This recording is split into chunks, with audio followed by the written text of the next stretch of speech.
When you picture the birth of Egyptian civilization, where do you place it? Most of us would point straight to the Nile. The pyramids at Giza, the temples at Luxor, the green ribbon of farmland cutting through desert. That has been the dominant story for over a century of archaeology.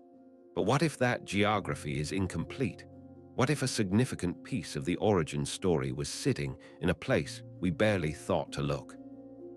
In February 2026, Egypt's Ministry of Tourism and Antiquities announced a discovery on the Om Irak plateau in South Sinai.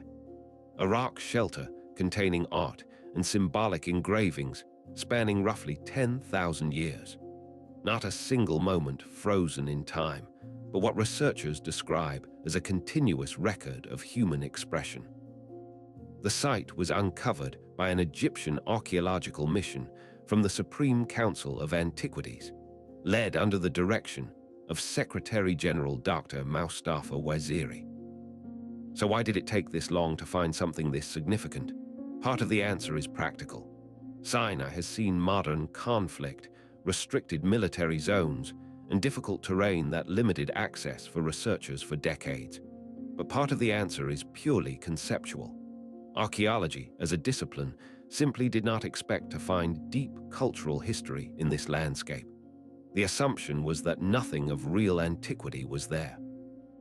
For decades, the prevailing view held that Sinai was merely a military corridor, a sandy buffer zone that armies marched through on their way to somewhere that actually mattered. The Nile was the center of everything. Sinai was the periphery, a footnote. That assumption shaped where funding went, where expeditions focused, and what questions researchers bothered to ask. It reinforced itself. The Om Irak Shelter challenges that framing directly. Humans did not just pass through this place. They returned to it, again and again, across thousands of years. The shelter offered protection from the elements and a dominant position overlooking the surrounding landscape. Successive generations chose the same walls, the same vantage point. That pattern of repeated return suggests Sinai was not a transit route.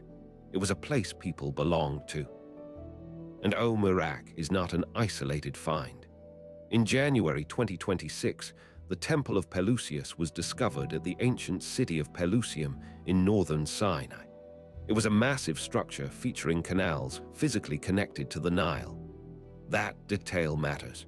It means Sinai and the Nile Valley were linked by water infrastructure in antiquity, not separated by desert as we often imagine. An ancient desert fortress, described as Egypt's oldest, was also uncovered in the region by the same team. Taken together, these findings suggest that early Egyptian culture was more distributed than the linear Nile narrative allows. If humans were creating art in Sinai around the same time, Neolithic settlements were forming along the river, then the origin story of Northeast Africa is networked, not centralized. Multiple regions contributed to what eventually became Egyptian civilization. The center was not a single point on a map. But there is honest reason for caution.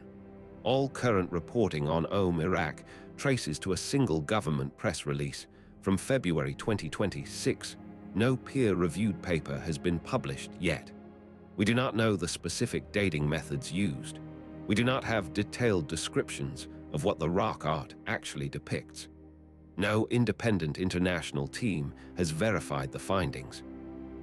The Egyptian government has also linked these discoveries to national narrative, releasing a coordinated review on Sinai Liberation Day in April.